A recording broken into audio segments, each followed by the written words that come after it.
So what's good, TMG fam? It's your boy Ellen, and I'm back with another reaction. How y'all feel? Welcome back to the channel. Salute. Now, yes sir, because one of my favorite movies or series of movies or trilogies or however y'all classify it was Scream. Huh? Bro, I couldn't wait to get me a Scream mask. What? Couldn't wait to get me a Scream mask. So imagine my surprise when I pull up Mr. Ballin and I see Scream in this title. It says, "This psycho-inspired Scream." Oh, you know we gotta watch it. So get your popcorn ready like Terrell Owens. Y'all remember the famous celebration from T.O. where he had the popcorn? Get your popcorn ready. Sit back, kick back, relax, and let's get ready to get into this, man, because I know this is gonna be good. That was one of my favorites, huh? Wanna play a little game? Huh? I'm outside. Like, oh man, I can quote that movie. All right, let's get to it, man. If you're new to the channel, hit the subscribe button. Join the fam. Real quick, moment of silence for the haters. That's enough. Now run the lights up. Let's get to it. Today's story is about the real-life string of murders in the 1990s that inspired the very famous horror movie Scream. As such, today's video is going to be graphic and distressing, so viewer discretion is advised. But before we get into today's story, if you're a fan of the strange, dark, and mysterious delivered in story format, then you come to the right place because that's all we do, and we upload 1 or 2 times every week. So if that's of interest to you, please hide outside of the like button's house while they are watching Game 7 of the World Series, and anytime the game starts to get good, change the channel with your universal remote. Also, please subscribe to our channel and turn on all notifications so you don't miss any of our weekly uploads. All right, let's get into today's story.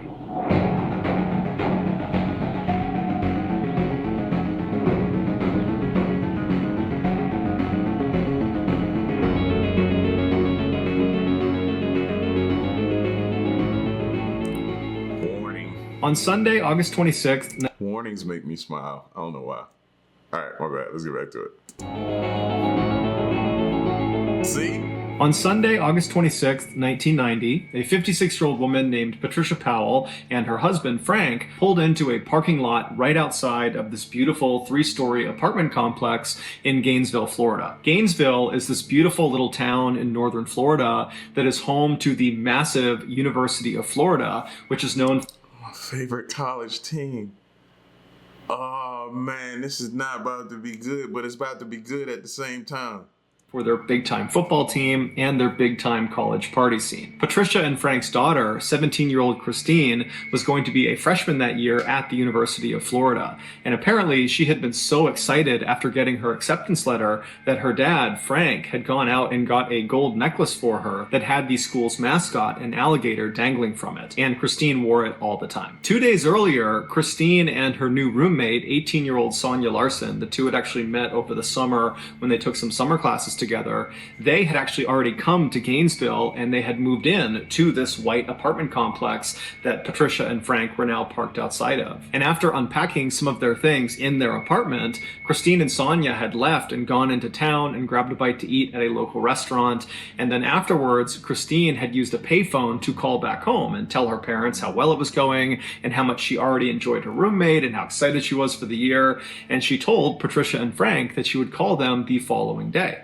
But the following day came and went, and Patricia and Frank did not hear from their daughter. And they had no way to actually call her because she had not set up her landline in her apartment. But Patricia and Frank, they told each other that, of course, everything was fine. You know, she just got to college, she's excited, she's probably out having a good time, and she just forgot to call. And anyways, Patricia and Frank had already planned a visit to see their daughter in Gainesville the next day, which was Sunday. And so fast forward back to that Sunday, and Patricia and Frank are now parked outside of their daughter's apartment complex. They still haven't heard from her, but they're still telling themselves everything's fine, she's probably just busy. And so they get out of their car and they walk over to the building and they go through one of the front access doors that brings them into the building. They find themselves inside of this carpeted stairwell where at every level on the way up, there were doors leading off to each of the apartments. They made their way up to the second level where they knew their daughter's apartment was. was, and they walk up to her door, and before they even knock or turn the doorknob or anything, they notice on the door there are all these notes, these handwritten notes that have been taped all over it. And they read a couple of them, and they were notes from some of Christine and Sonia's friends on campus that apparently had tried to stop by over the last weekend, but had not been able to make contact with Christine or Sonia. And so these notes said things like, "Hey, Christine, we came over to try to get you to come out with us, but you didn't come to the door, so we left without you. Sorry, give us a call when you get in." And so obviously the parents are totally worried given the circumstances. They don't know where their daughter is. They've been telling themselves everything is fine, and now these notes make it seem like everything is not fine. But the parents, they keep their cool, and they just start knocking on the door and calling out for their daughter. But there's no answer. And so Patricia and Frank, they start to panic at this point, and they leave the carpeted stairwell. They go outside and they find a maintenance worker that works for this building, and they explain their situation with their daughter and how they can't get in touch with her, and can he please let them in to make sure she's okay. The maintenance worker said he couldn't without speaking to his manager, and so he goes to his manager, and the manager, she says that's fine, but we need to get the police involved. They need to escort us into the apartment. And so the maintenance worker calls the police and requests this escort, and a few minutes later, a single Gainesville police officer arrives at the apartment complex.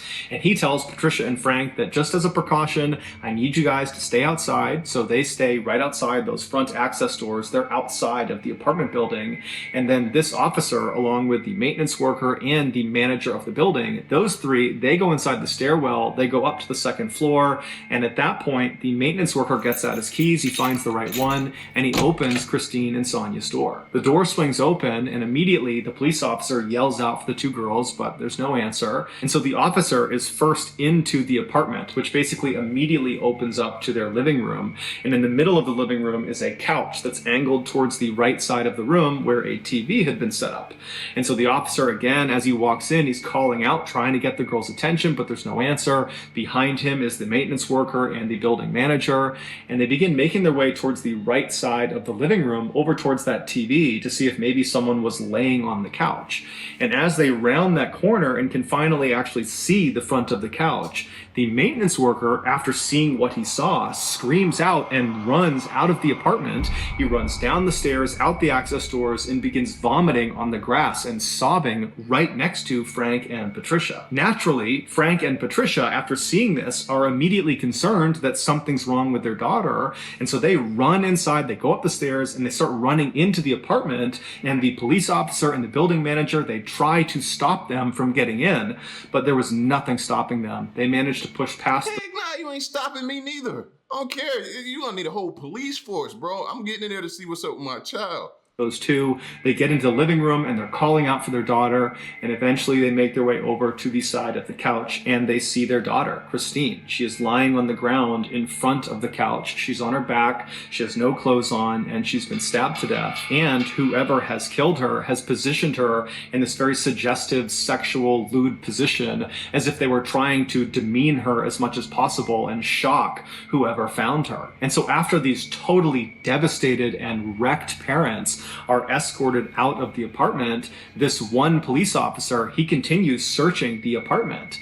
And so he searches the rest of the first floor. There's no sign of Sonia. He goes upstairs and he finds Sonia. She's laying on her bed. She also has no clothes on. She's been stabbed to death, and she's positioned on the side of the bed in a sort of suggestive, lewd position, much like Christine downstairs. It would later be determined that Christine had been sexually assaulted, but Sonia had not been. The officer at this point leaves the apartment. He goes outside. He walks past the grieving parents who are being consoled by the building manager and the maintenance worker, and the officer goes over to his car and he uses his radio to call in for backup. A forensics team comes out to the apartment and they begin processing the scene, and right away they discover on the outside of the door frame of the door leading into the apartment, there were markings on the edge that looked like someone had used a screwdriver or some similar instrument to pop open the door. They also found there was a towel and some soap that was lying on the ground near Christine's body and near the couch that had apparently been used to both clean Christine's body and also clean some other parts of the apartment. And so they believe this was done to try to intentionally destroy evidence, suggesting the killer or killers were somewhat sophisticated. They also That's the first time I've ever heard that. Somebody actually used soap. I've heard of people bleaching, trying to bleach the scene But soap? No, we should catch this. This ain't too much of a bright killer. I feel like we should catch this dude pretty quick. Like any longer than a week, and we just suck at our job. I'm just gonna say it. You know what I'm saying? Discovered there was some residue on Christine's wrists that indicated at some point her hands had been bound by duct tape. But when she was found, her hands were not bound and there was no duct tape from her wrists. And so whoever had done this had at some point removed the duct tape and taken it away. And so investigators believed that the killer or killers had used the duct tape to immobilize Christine for the attack. And then after she was deceased, they had removed that tape in order to be able to get her arms up over her head, which seemed to increase the shock value of this lewd position they had put her in. Based on what they saw inside of this apartment, the police were convinced they were up against a group of killers or a killer that had targeted these two girls. That this was not some random attack, that this was calculated, this was on purpose, and if they didn't get caught, they were going to strike again. And so even though the police really didn't have any leads to operate on, they just had this crime scene and they were looking for maybe someone with duct tape and a knife and a screwdriver. I mean, that was really about it at this point. And so even though they have virtually nothing, because there were thousands and thousands of young people flooding Gainesville for the start of the new school year at the University of Florida, literally the following day, Monday, classes were starting. Because of all these young people in town, the police felt it was very important that they got the media to put out a bulletin to all these people in town that there was potentially a killer or killers on the loose. And so that night, Sunday evening, this news bulletin goes out and it basically just told residents of Gainesville to stay indoors and stay in groups, and if you needed to go outside, travel in groups, and just overall. See, as a parent, that pisses me off right there. You know what I mean? That pisses me off. Hopefully the parents were alerted. I would imagine they were, but you never can. You never know. You never know in these situations, and it would suck if the parents weren't immediately notified. Stay indoors. This happened indoors. They were bound, duct taped, and sexually assaulted indoors. What's staying indoors gonna do? They used it looked like a screwdriver to jimmy open the lock and get in there. So what is staying indoors? Like, it'd be some of the dumbest things I hear. Like, no, I'm not staying. I'm going home. We can do this online. Yeah, I can do my work virtual. No, I'm not staying there. Stay indoors. What? Stay indoors and just wait for the killer? Huh? Sit there. Just wait for the killer, huh? Wait for him to come kill me. Who knows? He might not choose my apartment. I got the corner unit. Nobody never wants the corner unit. I mean, stay vigilant until we figure out who did this. 12 hours before Christine Powell and Sonya Larson were discovered, an 18-year-old Gainesville woman named Krista Hoyt did not show up for work. Krista was a student at Santa Fe Community College, which was right down the road from the University of Florida. That year, she was planning to transfer to the University of Florida, and then after graduation, she wanted to pursue a career in forensics with the FBI. And so given her interest in law enforcement, while she was a student, she had gotten a part-time job working in the records department of the sheriff's office. And apparently, at this sheriff's office, she was famous for always coming to work, no matter what, including the time that she got her wisdom teeth removed, and then an hour after coming home, she showed up for work. And so on this Saturday night, when So you're famous for doing your job now? I guess I think weird. I'm sorry. Keep going, Mr. Ball. Krista was supposed to be showing up for work and she didn't call ahead, and no one could get in touch with her on her landline, everybody at the sheriff's office was really concerned.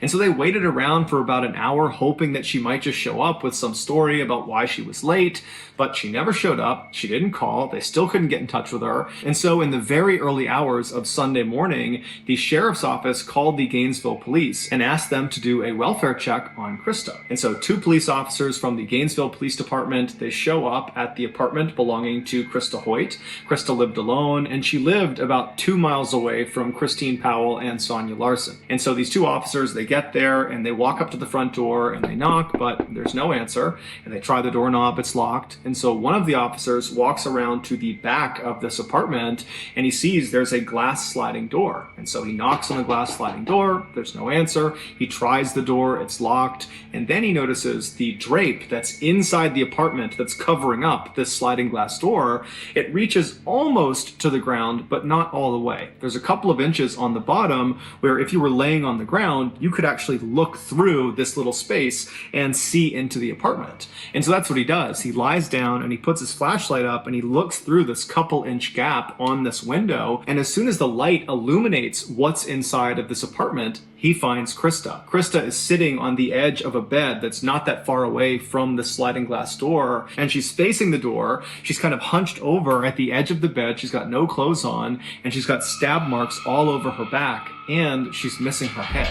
And her head was next to the bed to the left, up on the shelf, and it was positioned in such a way that it almost appeared like the head was looking down at the detached body. When this crime scene was processed, the forensics team immediately noticed there were marks on the backsliding glass door where someone had used probably a screwdriver or something similar. But nah, they want you to stay indoors, remember? Stay indoors. It didn't make no sense. These fools are jimmying open doors, they breaking in, and they killing people. So they just wanted y'all to sit there until they got there. No, it still don't make sense. Backsliding glass door where someone had used probably a screwdriver or something similar to pop the door open. And then they also found residue of duct tape on Krista's wrists, but the duct tape was gone. She was found with her hands not bound. It would later be determined that Krista had been sexually assaulted before she had been murdered. The obvious similarities between Krista's crime scene and Christine and Sonia's crime scene were initially only recognized by Gainesville police because much of the information about the two crime scenes was not public. But that night, Sunday evening, when the police went to the media and asked them to put out that bulletin to all Gainesville residents to say that there could be a killer or killers on the loose, it didn't take long for residents of Gainesville and news anchors to begin speculating that you have these two murders that have happened really close together physically. They're less than 2 miles apart, and they've probably occurred within the last 24, 48 hours. So they've happened in rapid succession. They're both unsolved. And so even without intimate details of the crime scene, it wasn't hard to say, I think these two are probably connected. And so that night, Sunday evening, Gainesville really went into a state of panic. And within hours of this news, you had stores all over Gainesville that had sold out their deadbolts and locks, their mace, their stun guns, their baseball bats, their actual guns, their knives. I mean, people were really trying to arm themselves to protect themselves against this unknown threat that was murdering students in Gainesville. And the police, even though they did not come out and substantiate the claims that, perhaps these two homicides are connected, they did believe they were. And so that night, Sunday night, as all this chaos is kind of unfolding in town, the police put hundreds of officers all over the place, on foot on every street corner. They had police cars and trucks parked all over the place. I mean, the entire town was on an extreme heightened alert because the police believed another attack was imminent. And so all they could do was try to come out in force to try to discourage the killer or killers from striking again. But as it would turn out, it didn't work. By the following morning, so Monday morning, what was happening in Gainesville had gone from just being a Florida story to a national story, and everybody all over the country was talking about it. And one woman named Lisa Byers, who was in her 20s, she did not live in Gainesville, but she had a very close friend who did. She was 23-year-old Tracy Paulus. Tracy had taken some years off from college, but that year had decided to go back and give it another go. And so she was enrolled at the University of Florida. And so Lisa called Tracy and said, hey, I'm watching the news. This is crazy what's happening in your town. How are you holding up? And Tracy would tell her that, I'm just as concerned as everybody else. It's terrifying to think there are killer or killers on the loose, but I think I'm okay because I have my roommate. Tracy's roommate was 23-year-old Manny Taboda, who was this big, strong, former football player who was very close with Tracy. The two had never dated, but they had been very good friends for a number of years. And he too had taken some time off of school and had agreed to go back because Tracy had convinced him, come back, get your degree with me, and we'll live together. And so when the news broke about these killings happening in their town, Manny had told Tracy that he would protect her, that nothing would happen to her. And so when Lisa heard this from Tracy, that she thought that she was okay because she has Manny and, he'll look after her, and they were not planning to really leave the apartment much much besides classes. Lisa was reassured, but she was still worried. And so she told Tracy, please give me a call this evening after you come back from classes just to let me know that everything is okay. And so Tracy said she would, and then they hung up. And then that evening, Tracy did not call Lisa back. And so Lisa tried calling Tracy, but no one picked up. And so that night, Lisa went to bed. She was very worried, but she went to sleep. And then early the next morning, which was Tuesday morning, she tried calling Tracy again, but... Would y'all still be going to class? Answer me that question. Or maybe I'm just too cautious. How would you even be able to focus? People are popping up dead. I can't focus on math, science, history, whatever my major is in my core class. I can't focus on that. Why am I still going to class? This needs to get handled. Nah, I wouldn't be going to class, bro. Then you leave the house. These fools be sitting in there waiting on you to come home because they done got up in there, hid somewhere, and waiting on you to come in the house, lock the door, let your guard down, and then kill you. There's too many different ways they can get you, bro. They got the upper hand right now. None of this is making sense. And early the next morning, which was Tuesday morning, she tried calling Tracy again, but there was no answer. And so Lisa reached out to a mutual friend of theirs that lived in the same apartment complex in Gainesville. His name was Tommy. And so she asked Tommy, can you please go over to Tracy's apartment and make sure she and Manny are okay? And so Tommy said, no problem. I'll give you a call from Tracy's landline once I talk to her. And so about 5 minutes later, Tracy got a call. She picked it up, and it was Tommy calling from Tracy's landline, and he was just screaming. When the police arrived at Tracy's apartment, they found Tracy in her bedroom, and like the other victims, she had no clothes on. She was positioned on the side of the bed in a very suggestive, lewd position. She had been stabbed to death, and it would turn out she had been sexually assaulted. And then down the hall from Tracy, they found Manny. He was in his bed, and he too had been stabbed to death, except he had his clothes on and he was not positioned in a suggestive position. He had kind of died wherever he was, and that was the position they found him in. The forensics team, when they processed the scene, they found markings on the outside of the back sliding door where it looked like someone had used a screwdriver to pop open the door, and then on Tracy's wrists, they found that residue from duct tape, but there was no duct tape. It had been removed. At this point, to the police, it was undeniable that they were up against a serial killer or killers. And when the news broke that there was now a fourth and fifth victim, and they were both college students, and one of them was now this big strapping man that apparently was taken down just as easily as these other four petite women, this threw Gainesville into an absolute state of pandemonium. Suddenly, it felt like no one could protect them. The people in Gainesville, they were fair game. It didn't matter that police were out in force in the streets, and you had people walking around with guns and baseball bats and mace, and you had people locking their doors and sleeping in groups. It was like no measures were actually stopping these killings from happening. Whoever was doing it was killing with impunity. And so that day, Tuesday, you had hundreds and hundreds of students from the University of Florida just leaving the school who just didn't come back. No. Now y'all want to leave? No, now you want to leave. See, the smart ones, we would have been gone. We'd have been gone when it first started happening like this, because we know sitting in our house ain't do nothing but make us sitting ducks, bro. I blame the police, the school, all of them for those additional murders for telling them to just sit in their home. But you still gotta have common sense though, and know that ain't good advice. You know what I'm saying? That just didn't make no sense. And then I'm waiting to see what's gonna be the twist that ties this into Scream other than the multiple murders. Right now, all of that I have to go on that's similar to Scream was it being on a campus and the multiple murders. I'm waiting on the little twist of who or how, or because all we got right now is duct tape, the screwdrivers that Jimmy and opened the homes, and the way they're positioned. That's tying them all together right now. It's crazy.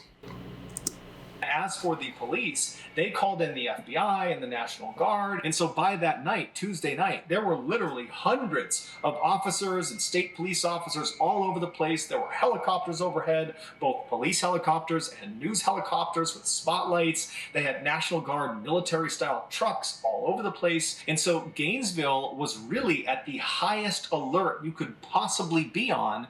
But even still, the people of Gainesville, they were not going to feel safe until the police made an arrest. And the next day, just 24 hours after Tracy and Manny had been found, the police did just that. After receiving dozens and dozens of tips about one particular individual, they were able to arrest 19-year-old Ed Humphreys, who was a freshman at the University of Florida. They arrested him for domestic abuse because he had actually struck his grandmother in the face. And so they pick him up for domestic abuse, but they set his bail at a whopping $1 million, which is way higher than you would normally expect for a domestic abuse charge. But this was a unique circumstance where he was being arrested for... Y'all thinking what I'm thinking? While he's arrested, another killing is going to happen. Then they're going to release him out, but he's still part of the killing. That might be how it ties into Scream. I don't know. That might be that part, though. One thing, but really he was being looked at as the suspect of these 5 homicides. And so the police really needed him to stay behind bars. And this massive bail, that did that. He had no way to pay. And so while Ed was behind bars, the police began investigating him, and they found there was a lot of reasons to believe he was the serial killer. He had shown he was willing to be violent because, after all, he punched his grandmother in the face, and people that knew him said he was totally... Y'all saw her face? Grandma. Because, after all, he punched his grandmother in the... Bro. Fam. Nah. He need to be curb stomped for that. He got to get curb stomped for that, bro. You see her face? Nah. No. In the face, and people that knew him said he was totally mentally unstable and that he hated women and that he would walk around with a knife on his belt basically all the time. And at night, he was known to walk around the forests of Gainesville. There were these very thick forests that kind of butted up against the University of Florida.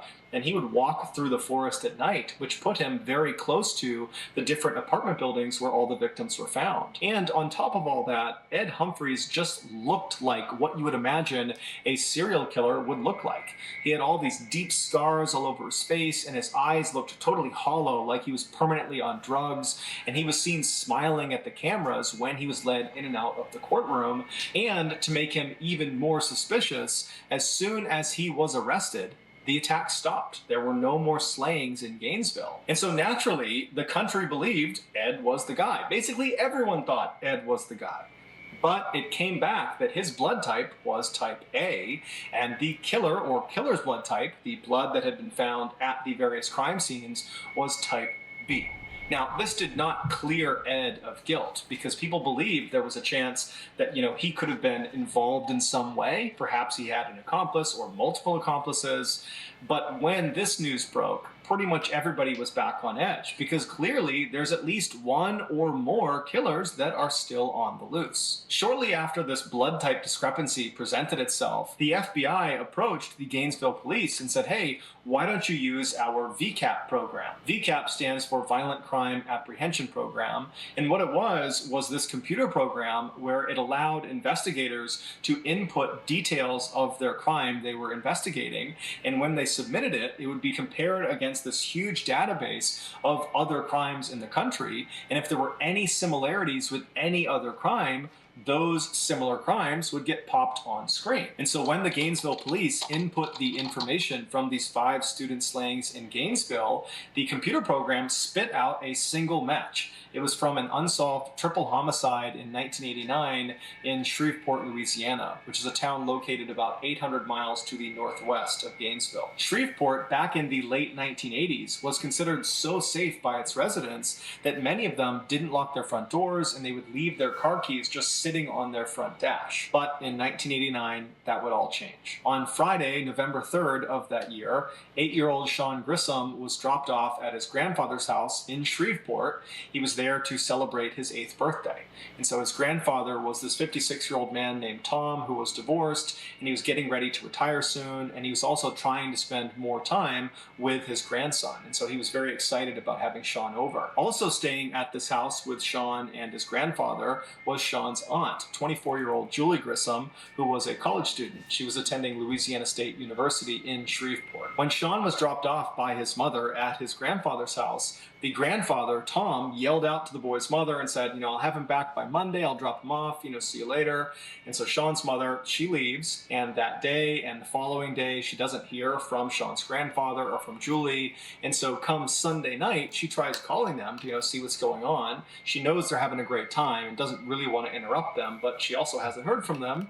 But they don't pick up. She convinces herself that everything is just fine, that I'm sure there's an explanation, and so she ends up going to bed. And so the next morning, Monday morning, when Sean is supposed to be dropped off early enough that she can take him to school, when he doesn't show up, the mother calls the grandfather back and tries to get in touch and figure out what's going on, but she can't get in touch with him. And so she's telling herself that, okay, well, his grandfather must have just dropped him off at school. And so the mother calls Sean's school, and the school says, no, we have not seen Sean today, and we haven't heard from him, so we don't know what's going on. And so now Sean's mother is terrified. She calls the police, and the police actually get in touch with the neighbor of Tom Grissom, and they ask this neighbor, hey, can you go next door and just make sure Tom and Sean and Julie are okay? And so this neighbor says, no problem. They leave their house, and immediately they notice, as they're looking at Tom's house, that the 2 cars in the driveway had not left since Friday. It was just something the neighbor noticed. And then they also noticed that there were 2 newspapers at the end of the driveway. It was the Monday and Sunday paper. And they knew Tom always read the newspaper, and so the idea that he would just leave them sitting at the end of the driveway, that didn't really add up. And so the neighbor walks around to the front door, and they notice there are lights on inside, and they knock on the front door, but there's no answer. They try the front door, but it's locked. And so they end up going around to the very back of the house, and they're able to get into the house through the garage. And then through the garage, they open another door that leads into the main part of the house. And this neighbor, they immediately see on the ground towards the back door near the kitchen is Tom. He's laying on the ground, and he's obviously deceased. And so this neighbor, they run out, they call the police. The police come back over. They go inside the house, and sure enough, they find Tom Grissom has been stabbed to death.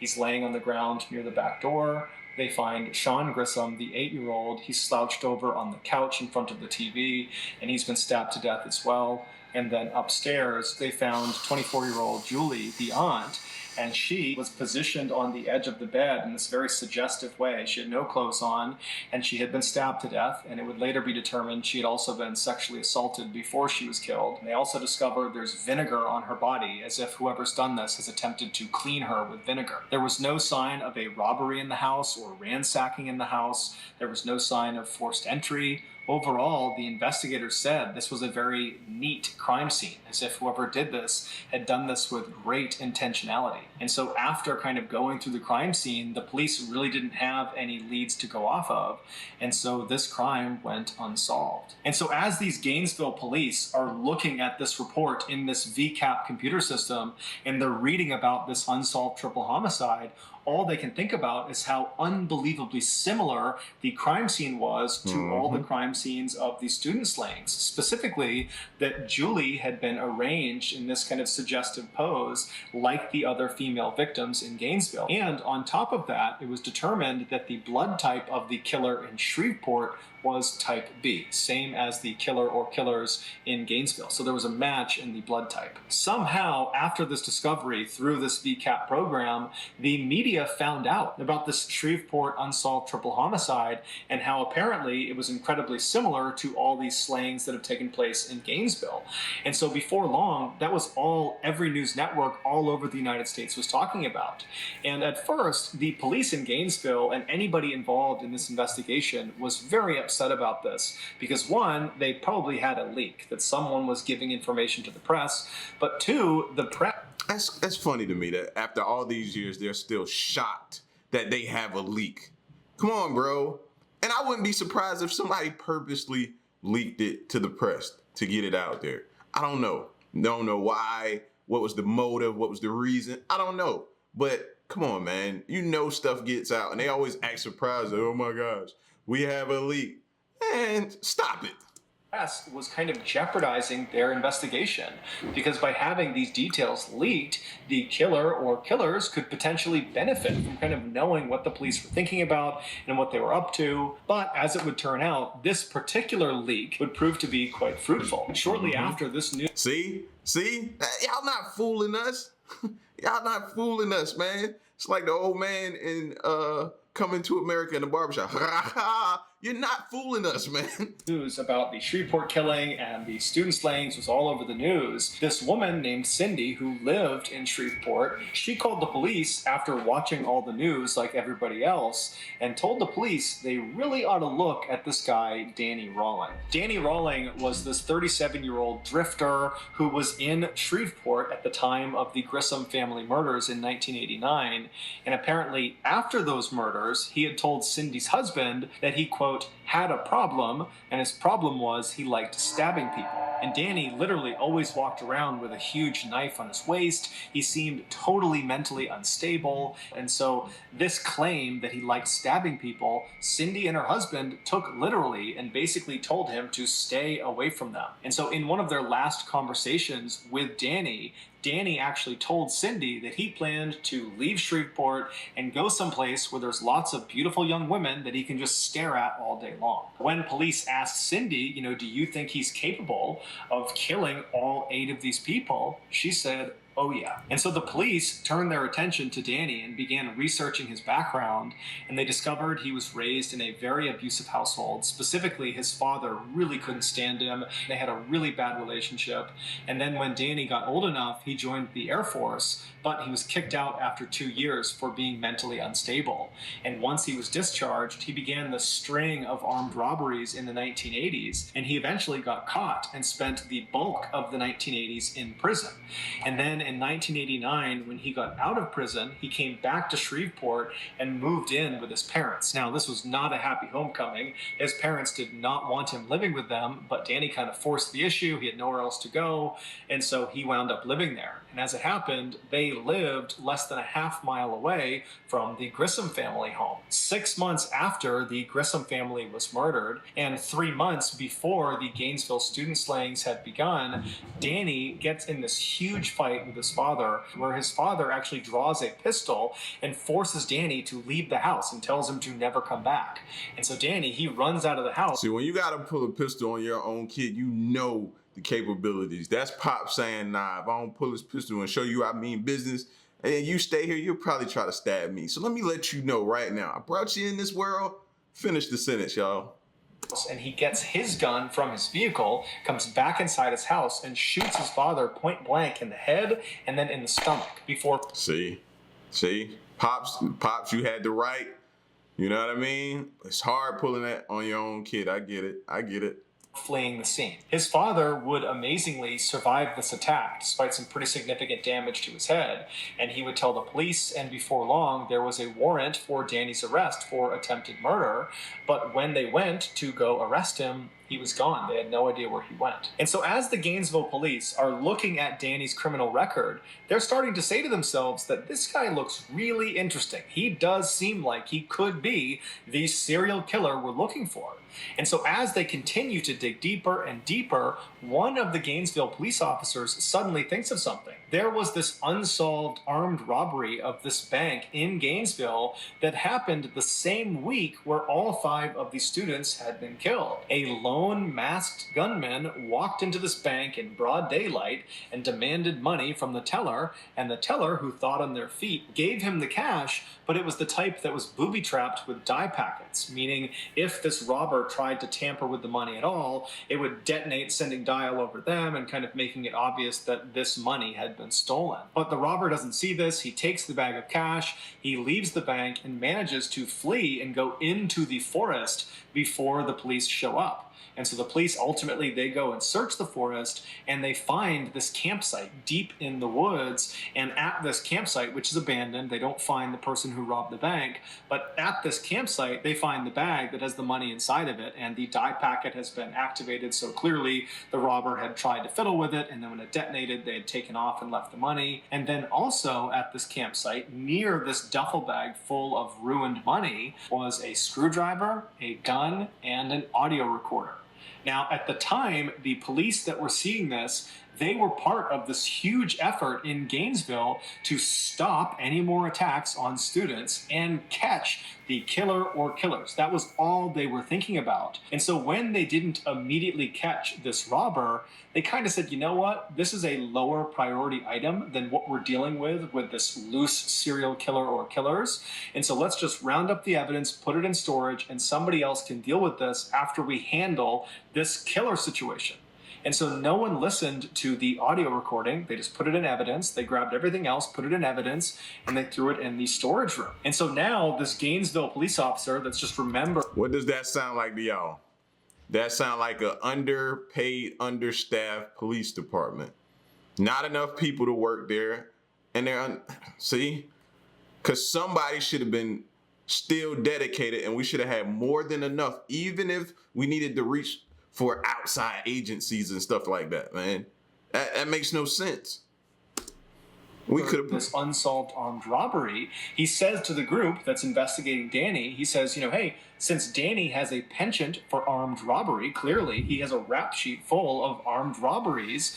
Maybe if he was the serial killer and he killed all these students, that would have meant he was in Gainesville, and so maybe he committed this armed robbery. And so we should go look at the evidence and listen to that tape. And so the officers, they practically run to the storage locker. They get the evidence from this unsolved armed robbery. They come back and they hit play on this audio recorder. And what they hear is unbelievable. They hear on this recording a man singing a song. It's clearly a song he wrote. And he's singing about being a, quote, mystery killer.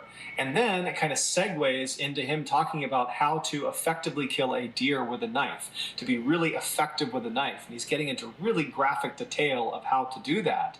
And then, somewhat unbelievably, on this audio recording, the man identifies himself. He says his name is Danny Rawling. And so this audio recording was huge. It meant Danny Rawling, the guy they're looking at as potentially being the serial killer, was definitely in Gainesville, in the woods near the University of Florida, the same time frame that all of the victims were killed. Also, the screwdriver that had been found at this campsite matched the markings that had been made along the outside of some of the door frames of the victims' homes. They also went into Danny's military records, and it showed he had a blood type of B. So his blood type matched the blood type that had been found in all of the victims' homes. And so just like that, Danny became the #1 suspect. And when they went to figure out where he was, amazingly, they found he was already in custody. He was being held in a jail cell 40 miles south of Gainesville for another armed robbery. And so immediately, Danny was charged in the murders of the 5 Gainesville students. They couldn't charge him for the 3 Shreveport murders because they just didn't have enough evidence. And then after that, Danny was transferred to Florida's maximum security prison to await trial. Initially, Danny said he was innocent, he had nothing to do with the murders, but then almost 4 years later, when his trial was finally starting, on the first day of his trial, he surprised everyone in the court when he stood up and said, I'm going to change my plea, I'm guilty on all 5 counts. I did kill all 5 students. He would tell the court the reason he did this is he wanted to be a superstar like the notorious serial killer Ted Bundy, who he looked up to. Danny would also, at another date, confess to killing the 3 Grissom family members in Shreveport. Because of Danny's detailed confessions, we now know all the terrifying details of what actually happened when he killed all 8 of his victims. Back on Friday, November 3rd, 1989, Danny was fired from his job as a waiter at a local restaurant in Shreveport. And so he was frustrated, he was angry, and he was kind of walking around this neighborhood. See, somebody like that, all they need is a simple trigger. Something to simply trigger them back to their old ways. And that sounded like what happened to him. You know what I mean? They suppress it just for a moment, and then something triggers it, and they're back to being a killer. when he decided the way he would kind of channel his frustration was he would go kill some people. And so he was armed with his K-bar knife, which he always carried with him. And he found himself standing in front of this little house. And he saw some people moving around inside. And he looked around. There wasn't anyone watching him. And so he just walked up to the front door. He tried the handle, and it was unlocked. And so before he opened the door, he made sure his knife was in hand. He opened the door, walked right in, and he saw Sean, the 8-year-old, sitting on the couch watching TV. And without any hesitation, he walked up behind him and stabbed him through the back, killing him almost instantly. And then Danny walked into the kitchen where he found Tom, the grandfather, who was making steaks out on the back grill. And so he was going back and forth between the kitchen and the grill, kind of getting ready for dinner. And at some point, when Tom came back into the house and was holding steaks in his hand, Danny leapt out and stabbed him. And even though Tom put up a fight, he was very quickly subdued as well. And then after that, Danny made his way upstairs where Julie was, that was Sean's aunt, and she was getting ready for a wedding she was going to attend that night for one of her friends. And so she had just got out of a shower and she was getting ready to put on this red dress she had picked out, and Danny walked into her room and she most likely saw him, at which point Danny would have told her what he had just done to her loved ones downstairs, and he threatened her with the knife and said, if you don't listen to me, I'm going to do the same thing to you. And because she was terrified, she listened to him, and so he immobilized her, and then he sexually assaulted her, and then he stabbed her to death. Afterwards, he cuts the tape off of her wrists and puts the tape in his pocket, and then he lays her out on her back on her bed, and then he goes downstairs and gets some vinegar and uses the vinegar to attempt to clean her body, to destroy any evidence he might have left behind. And then after cleaning her, he kind of puts her in that lewd, suggestive pose with her hands up over her head and her legs spread, and then he leaves. 6 months later, in August of 1990, after Danny has shot his father and is on the run from the law, he finds himself in Gainesville, Florida, and he sets up this little camp just behind the University of Florida in this thick forest. And then on Friday, August 23rd, as he's sitting out at his campsite, he gets this sudden urge to go kill again. And so he waits for it to get dark out, and then he gets out his audio recorder and he records himself alluding to this murder he's about to go perpetrate. Y'all heard that, right? He got the sudden urge to go kill somebody. Like how we got a sudden urge to eat something, hunger kicks in. He has an urge to go kill. Just laying there, oh man, I gotta go kill somebody. That's different. That's psychotic. That's deranged. That's mental. That's sicko. That's all of that type of stuff, bro. Like, that's crazy. That's crazy. Well, let me sign off for a little bit. That's something I gotta do. Then, armed with a pistol, a screwdriver, and his K-bar knife, he left his campsite and walked in the darkness in the forest about a mile away until he was looking from inside the forest out towards this 3-story white apartment building. And it's believed that within the last 24 hours, he had been in that area and he had seen 2 young girls go in and out of this apartment building, and that was all he needed to determine who his victims were going to be.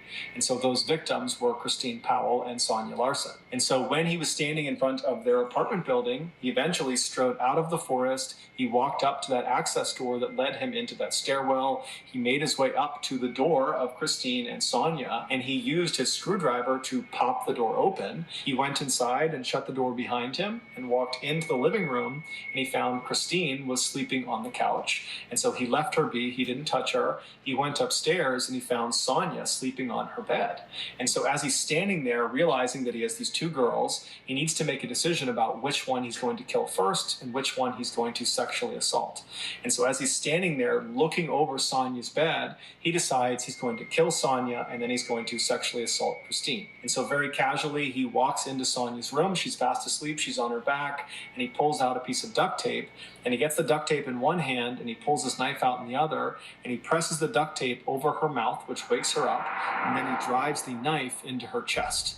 And so Sonia would put up a pretty incredible fight, but ultimately she would succumb to her injuries. And then after she was dead, Danny just left her where she was, and he went downstairs and he found Christine was still asleep on the couch. She had not woken up from the commotion upstairs. And so he walked right in front of her, and standing over her with his knife, he kind of nudged her awake. And when she woke up, he had a piece of tape, he put it over her mouth, and he told her to be quiet and held up the knife and told her that I just killed your roommate, and if you don't listen to what I'm going to say, I'm going to kill you too. And so naturally, she complied to what he wanted. And so she let her wrists be tied. And then at that point, he cut her clothes off. He sexually assaulted her. And then he stabbed her to death. And so after she was dead on the ground, he went and got that towel and that soap. And he began cleaning Christine's body to try to remove any evidence he might have left behind. And then he cut the duct tape off of her wrist and removed the duct tape from her mouth and put those in his pocket. And then he positioned her in that kind of lewd, suggestive position that she was found in. And then Danny went back upstairs and cut the clothes off of Sonia and then positioned her on the side of the bed in a suggestive position as well. And then Danny leaves the apartment. So he goes back into the woods. He walks in the wood line back to his campsite. But when he got there, he was just too jacked up. He was too excited from what he had just done that he just couldn't control himself. All he wanted to do was go out and kill again. And so he managed to sit at his campsite for a total of 8 hours before he couldn't help it any longer. He had to go back out and find another victim. And so his next victim, he decided, would be this woman he just happened to see a couple of days ago. He was walking down the road near this row of apartments near the school, and he looked into one of them, and he just saw there was this girl in this apartment, and he just thought for a second, I bet she lives alone there. But that was the entire interaction. He didn't know this person. He was just kind of guessing that she might be alone in there. And so here he is in the forest after killing these two teens. And he's like, okay, I'm going to go back to that apartment because I think that woman is alone. And that woman would be Krista Hoyt. And so in the early morning hours of Saturday, August 24th, Danny leaves his campsite with his screwdriver, his gun, and his K-bar knife, and he walks about a half mile away from his campsite until he's still in the woods, but he's looking out at the back of Krista's apartment. And then at some point, he walks out of the forest, he walks right up over her fence and gets up to her back sliding door. He uses his screwdriver to pop the sliding door open. He slides it open, he steps inside, and he finds out that Krista is actually not in her apartment. There's no one in her apartment. But instead of leaving and finding another victim, he decides he'll just wait for Krista. And so he shuts the sliding back door and he goes into her bedroom closet and shuts the closet and then just waits. And he stays in. See what I said earlier? You go to class or something, he breaks in, comes back. Everything I was saying earlier reigns true, man. Talking about sit in the house or stay in the house, and then they allowed him to go back to class. No. In her closet for several hours until around 11 a.m. that morning. Krista comes home, and when she was in the house, he waited a little bit longer to make sure she didn't know he was there. And then at some point, he kind of slipped out of the closet, snuck up behind her, and put her in a chokehold. Now, at first, Krista tried to fight back, but eventually she realized she could not overpower whoever this was. And at that point, she said, okay, what do you want? And Danny would tell her, you got to listen to me or I'm going to kill you. And he showed her the knife. And so Krista said, okay. And she put her wrists out. He taped her wrists with duct tape. He put tape over her mouth. And then he brought her into her bedroom where he cut her clothes off and sexually assaulted her. And then afterwards, he stabbed her to death. Once she was dead, he cut the duct tape off of her wrists and pulled the duct tape off of her mouth and put that duct tape in his pocket. And then he positioned her body on the bed in a suggestive position before he left. When he got back to his campsite, he realized he had accidentally left his wallet in Krista's apartment. And so, calm as can be, he walked back through the forest, right back into Krista's apartment. He found his wallet, and he was about to leave when he thought to himself, well, wait a minute, I should mutilate her body. And so he pulled Krista's body off of the bed, and using his knife, he decapitated her. He put her head up on the shelf next to the bed, and then he repositioned her body on the edge of the bed, making it seem like she was kind of hunched over, looking out the back door. And then before he left, he reached up and twisted her decapitated head and made it seem like it was looking down at the rest of her body. This dude is Charles Lee Ray. This is AKA Chucky. That's who this dude is. 48 hours later, on the evening of Monday, August 27th, Danny was back at his campsite out in the woods, and he suddenly got the urge to go kill again. And so he stood up, he grabbed his knife, his screwdriver, and his gun, and he walked away from camp, made it about a mile through the woods until he was standing still in the forest looking out at this big apartment complex that was very commonly occupied by college students. And so at some point he leaves the forest and walks up to the first apartment he sees. He has no idea who's going to be in there, and he goes up to their sliding back glass door. He gets his screwdriver out and he pops it open. He slides the door open. He steps inside, and the first thing he sees is Manny Taboada, this big, strong former football player who's laying in his bed. And Danny just walks over and starts stabbing him, and Manny wakes up and puts up one heck of a fight, but ultimately Danny is able to overpower him and kills him. While Danny was stabbing Manny, the other resident inside of this apartment, 23-year-old Tracy Paulus, she was in the shower, and so she gets out of the shower and she hears all this commotion down the hall, and so she steps into the hall and she looks into Manny's room and she sees Danny on top of him stabbing him. And so Danny looks back, he sees Tracy, Tracy screams, she runs down the hall into her bedroom, she slams the door behind her, she locks it, and then she leans up against the door to try to keep it shut. Meanwhile, Danny just continues to stab Manny until Manny is dead.